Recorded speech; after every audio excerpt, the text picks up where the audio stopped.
शिव तत्व, author Yugtulsi Padma Bhushan Param Pujya Dr. Shri Ramkinkarji Maharaj.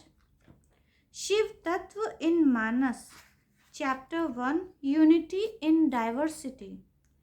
It is peculiar of Hindu devotional practice to accept one essential core in the form of different deities.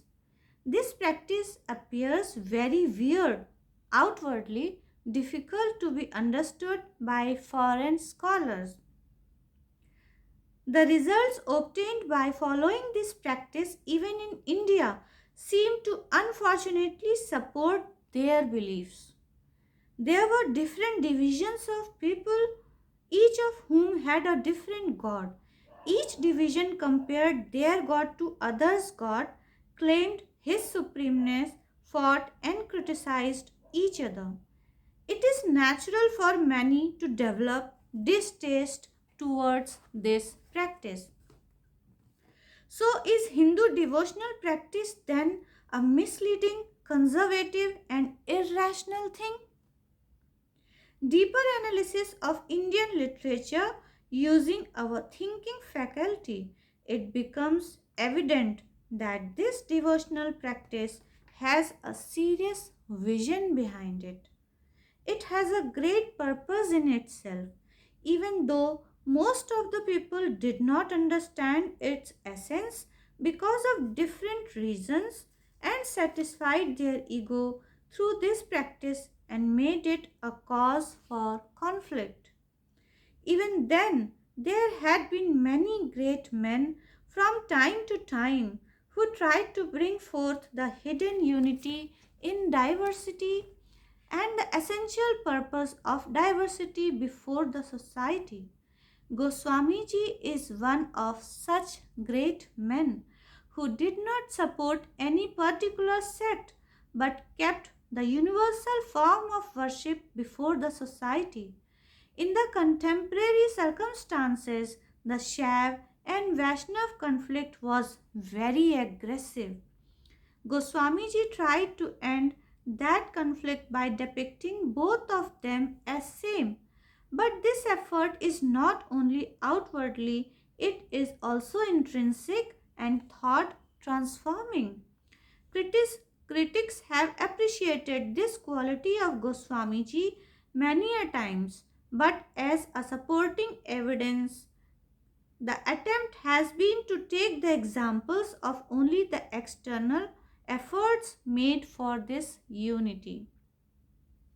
In this book, the effort is to present that powerful and thoughtful mechanism adopted by Goswamiji to affirm and support this unity or oneness. In the first chapter or part, Pratham Sopan, the speaker Yagyavalk narrates the story of Lord Shiv first on being about Ram Katha by Bharadwaji. After listening the Katha, the emotional condition of Bharadwaji that Yagyavalkji saw greatly impresses him, and then he told that by narrating Shiv Katha he wanted to see if Bharadwaj deserved to listen Ram Katha or not, because in whose heart there is no devotion for Shiv, they cannot be devotees of Ram. The characteristic of Lord Ram's devotee is to have affection in Shiv's feet without being deceitful.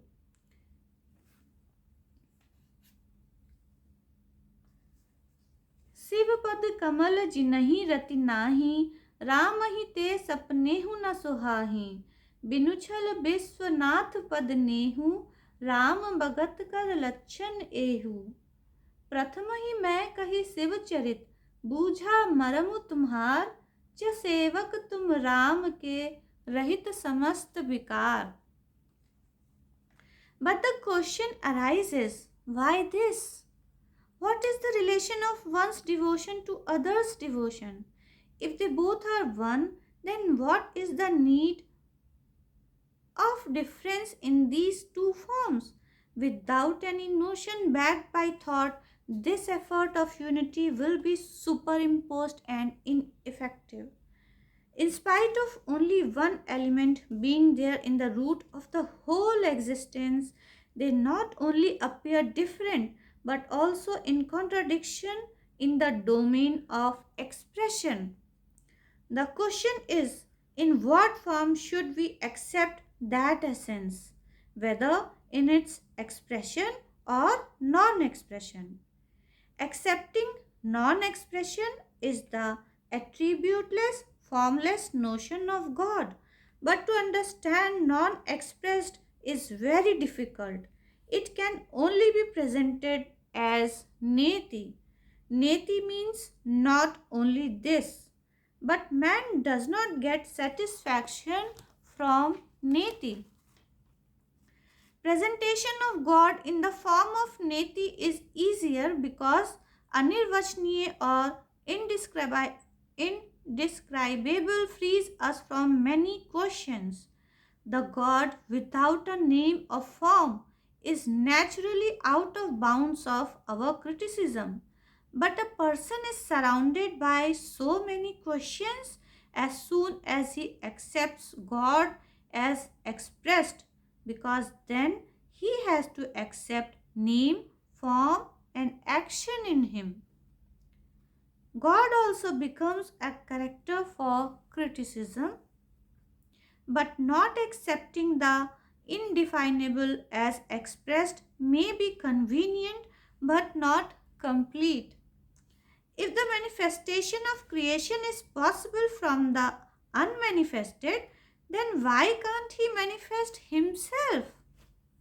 Hence, in Manas, he has been accepted in both of the aspects, that is, the unmanifested, attributeless, formless, and the manifested with attributes with form.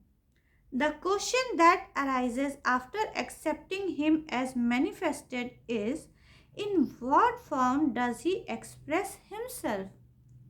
Here, the notion of those accepting him in a distinct form of expression seems thoughtless and prejudiced.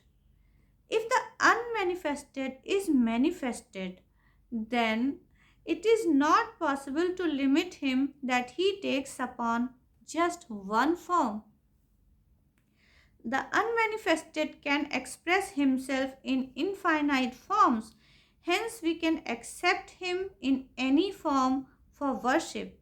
But then, this acceptance should be in compliance with the practitioner's objective achievement. When we accept a manifestation, then we also have to visualize a peculiar attribute in it. Keeping these peculiarities in view, its different names and forms are accepted.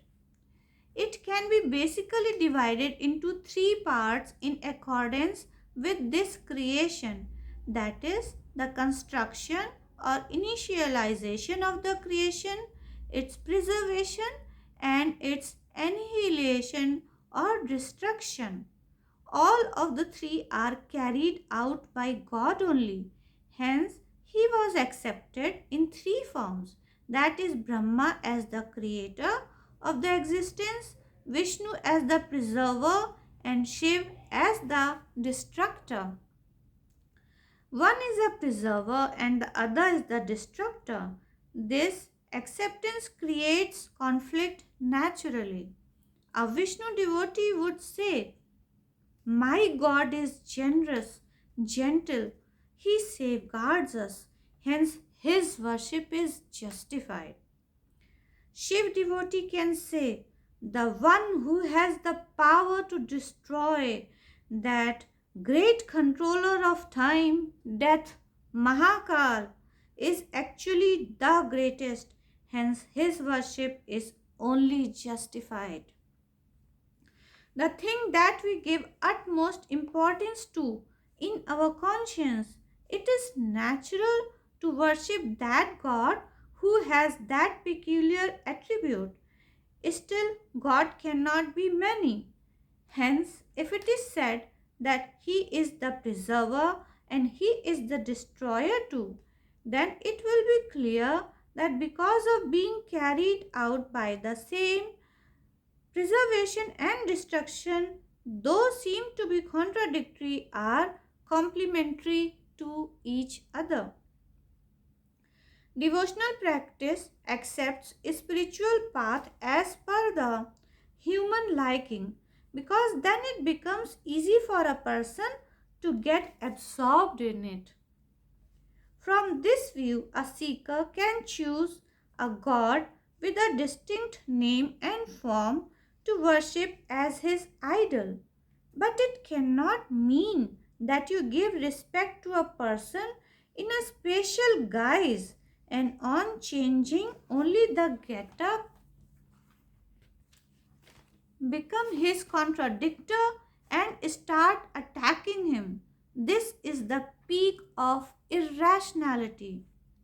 Goswamiji has explained the unity of Shiv and Ram, giving comparative indications of outer unity. But on pondering over the intrinsic element makes it clear that without receiving the grace of Shiv Tattva, one cannot understand Ram Tattva.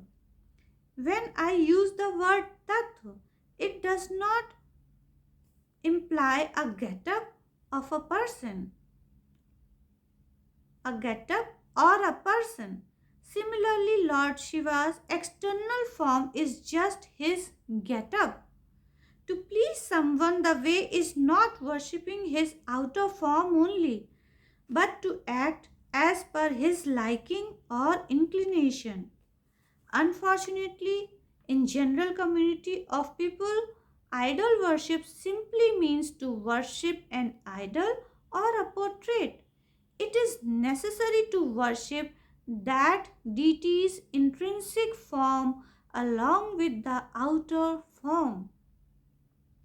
Hence, it is essential that we understand the essence of that deity. Through various stories of Manas, this fact is proved.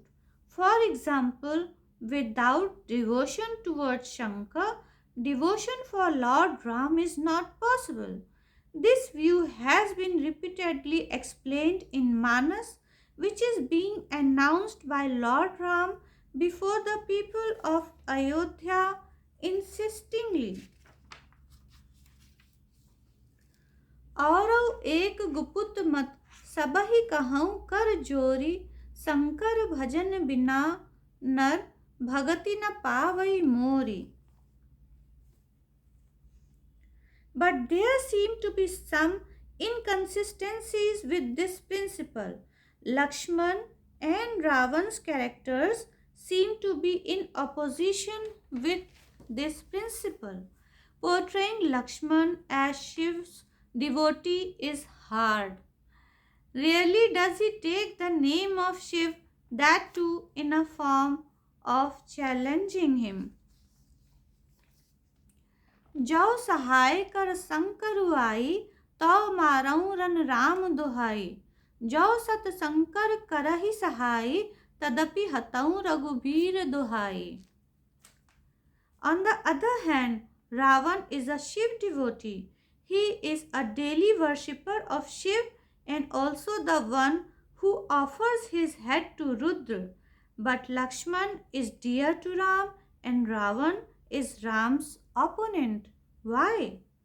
This anomaly can be understood through cognition, keeping in view the essence of Shiv. Chapter 1 ended.